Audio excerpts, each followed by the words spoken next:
భూమి తీసుకునేటప్పుడు నేను నా ఫ్రెండ్ని తీసుకొని వస్తా, నా ఫ్రెండ్స్ తో పాటు వస్తా అని చెప్తుంటారు. నేను ఒకటే చెప్తున్నా, మీరు భూమికైనా భార్య సెలెక్షన్ కైనా ఖచ్చితంగా అది మీ ఓన్ సెలెక్షన్ అయితే మాత్రమే హ్యాపీగా ఉంటుంది. చాలా మందికి తెలుసో తెలియకనో ఫ్రెండ్నో బంధువునో ఇంకొకరినో తీసుకొని వస్తారు.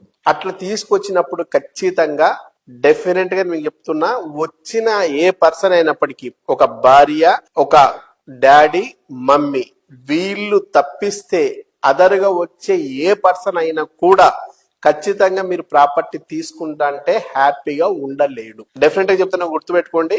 మీకు సంబంధించిన ఈ ఫ్యామిలీ మెంబర్స్, ఈ ముగ్గురు ఎవరైతే ఉన్నారో వీళ్ళకి తప్ప ఇంకా ఎవరు వచ్చినా కూడా మీరు ప్రాపర్టీ తీసుకుంటా అంటే వాళ్ళు హ్యాపీగా ఉండలేరు. ఇది మానవ నైజం.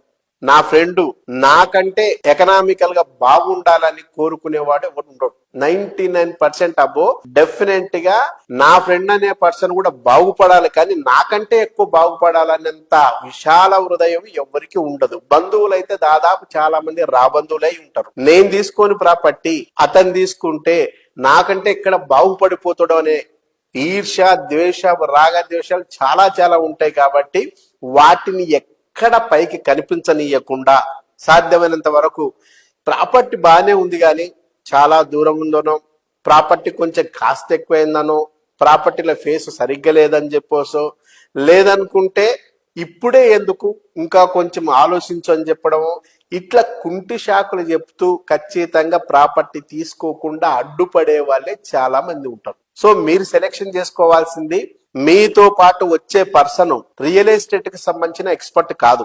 మీతో పాటు వచ్చే పర్సన్ ఎవరైతే ఉన్నారో ఆయన ఏదో ఉద్యోగం చేసుకునే పర్సన్, లేదా సెల్ఫ్ ఎంప్లాయీ పర్సన్, లేదా మామూలు డ్రైవింగ్ చేసే పర్సన్, ఇంకో పర్సన్ అయి ఉంటాడు. అంటే ఆయన వచ్చిన పర్సన్ ఖచ్చితంగా రియల్ ఎస్టేట్ కి సంబంధించిన పర్సన్ కాదు. కాబట్టి ఆ రంగంలో వస్తున్న మార్పులేంటి, చేర్పులేంటి, కొత్తదనం ఏంటి, దానివల్ల లాభాలేంటి, నష్టాలేంటి చెప్పగలిగేంత స్థితి, నాలెడ్జ్ ఆయనకు ఉండదు. ఖచ్చితంగా నేను ఆయనకు సంబంధించిన ఫీల్డ్ లో ఆయన హీరో అయి ఉండొచ్చు, కానీ రియల్ ఎస్టేట్ లో మాత్రం అతను ఖచ్చితంగా జీరో మాత్రమే. నీకెంత తెలుసో ఆయనకు కూడా అంతే తెలుసు. తెలిసిన పర్సన్స్ తో మనం ఏదన్నా ఒక సలహా సూచనను అడిగితే అతను కన్ఫ్యూజ్ చేసే అవకాశమే ఎక్కువ ఉంటుంది తప్ప, నీకు క్లారిటీ ఇచ్చి నువ్వు ప్లాట్ తీసుకో, నీ కూతురు చదువుకో, లేకుంటే బాబు మ్యారేజ్ కో, లేదా నీ భవిష్యత్తుకో ఉపయోగపడుతుందని సానుకూలంగా చెప్పేవాళ్ళు 99% ఉండరు.